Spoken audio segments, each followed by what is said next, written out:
જય માતાજી દોસ્તો, સ્વાગત છે તમારું કીકુ રેસીપીમાં। તો આજે આપણે ઇન્સ્ટન્ટ કાચી કેરીનો મુરબ્બો બનાવીશું। આ મુરબ્બો આપણે 15થી 20 મિનિટમાં ગેસ ઉપર બનાવીને તૈયાર કરીશું અને આ મુરબ્બાને 3થી 4 મહિના સ્ટોર કરી શકાય એવો આપણે મુરબ્બો બનાવીશું। તો કાચી કેરીનો મુરબ્બો બનાવવા માટે આપણે 1 કિલો કાચી કેરી લીધી છે અને આપણે આ રાજાપુરી કેરી લીધેલી છે। તો કેરીને આપણે આવી રીતે ઉપરનો ભાગ કાઢી લઈશું અને કેરી આપણે આવી રીતે જે એકદમ કડક કેરી હોય તે કેરી લેવાની છે। પોચી પડી ગયેલી કેરી નથી લેવાની, નહીતર આપણો મુરબ્બો ખરાબ થઈ જતો હોય છે અને આપણે ઇન્સ્ટન્ટ ગેસ ઉપર મુરબ્બો બનાવવાના છીએ। તો હવે આપણે કેરીની છાલ કાઢવાની છે। આવી રીતે છાલ કાઢી લઈશું।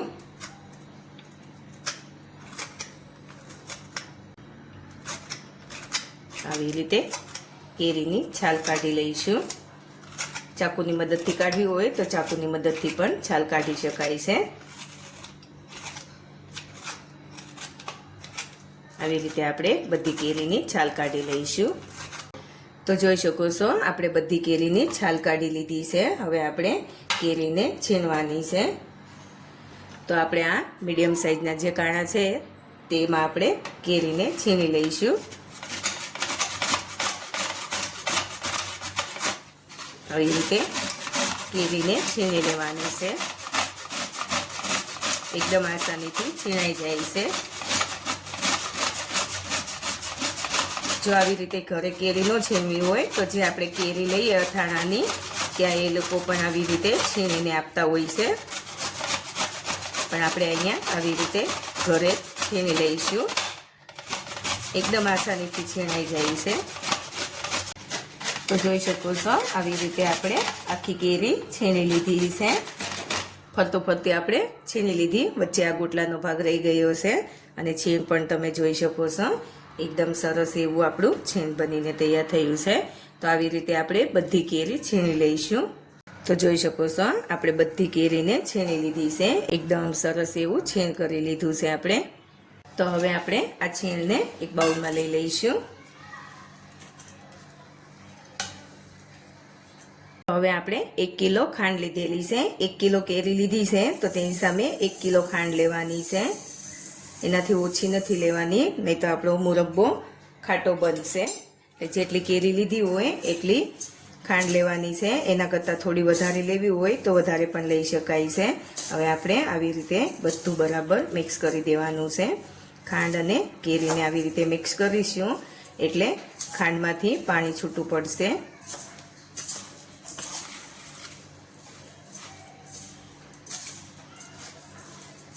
આવી રીતે બરાબર મિક્સ કરી લેવાનું છે એટલે ખાંડ આપણી ઓગળી જશે। આવી રીતે હલાવીશું, ખાંડ બધી મિક્સ થાય ત્યાં સુધી આપણે હલાવી લેવાનું છે આવી રીતે।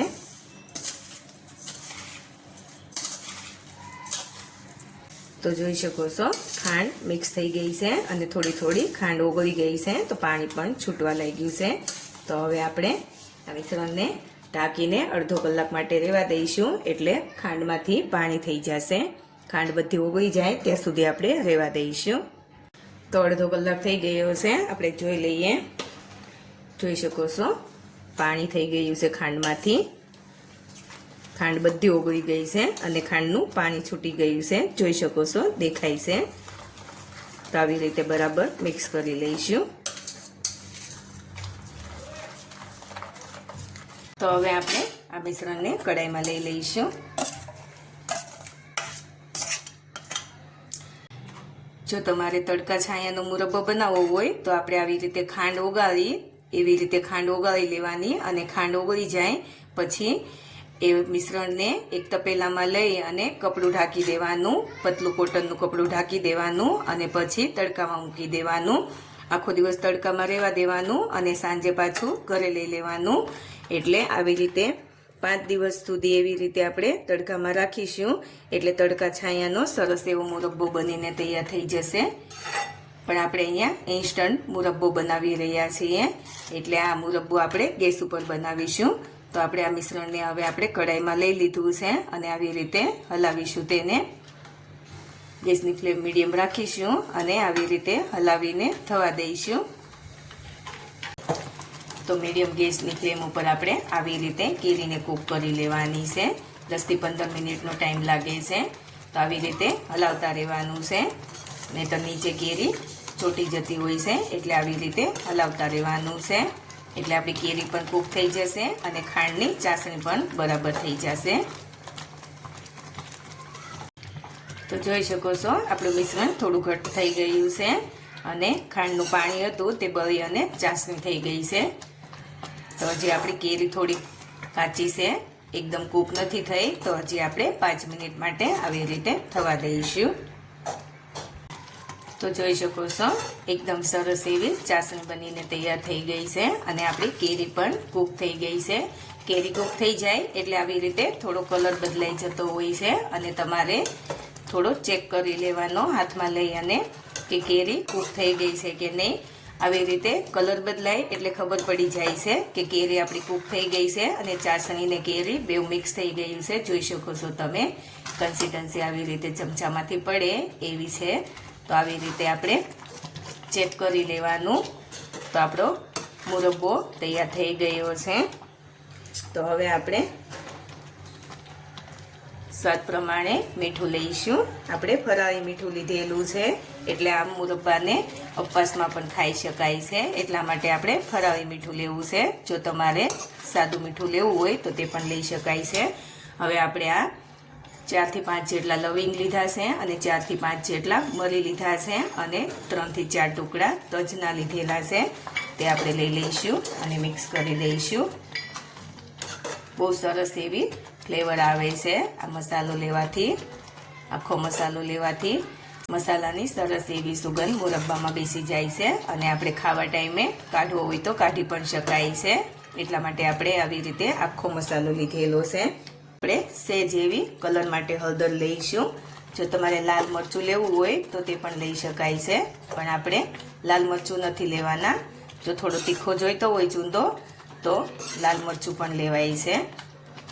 તો આ સમયે લાલ મરચું લઈ લેવાનું. તો જોઈ શકો છો હળદર લેવાથી આપણા મુરબ્બાનો કલર એકદમ સરસ એવો થઈ ગયો છે. હવે આપણે એલચીનો પાવડર લીધેલો છે. એલચી પાવડર લઈ અને બરાબર મિક્સ કરી દઈશું. એલચીની પણ સરસ એવી ફ્લેવર આવે છે મુરબ્બામાં. એકદમ સરસ લાગે છે એલચી લેવાથી. તો હવે આપણે ગેસની ફ્લેમ બંધ કરી દઈશું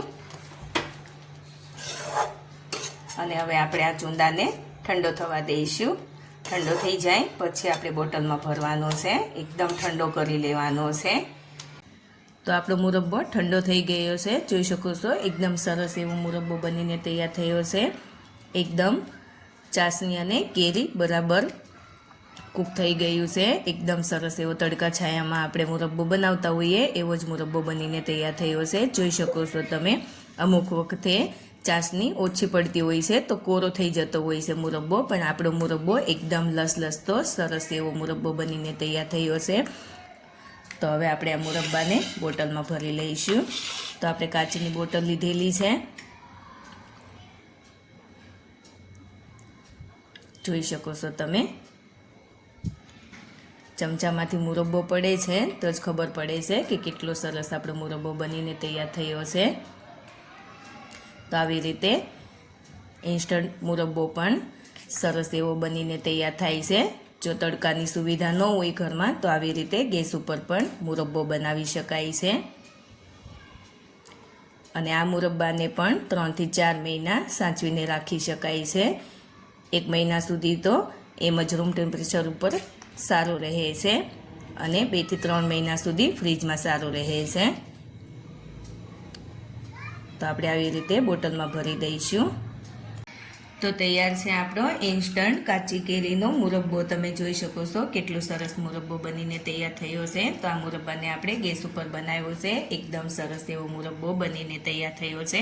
તો તમે પણ આવો મુરબ્બો ઘરે જરૂરથી બનાવજો અને મારી ચેનલને લાઇક, શેર અને સબસ્ક્રાઈબ કરીને બેલ આઇકન જરૂરથી દબાવજો અને કોમેન્ટ કરીને કહેજો કે ઇન્સ્ટન્ટ મુરબ્બો કેવો બન્યો છે.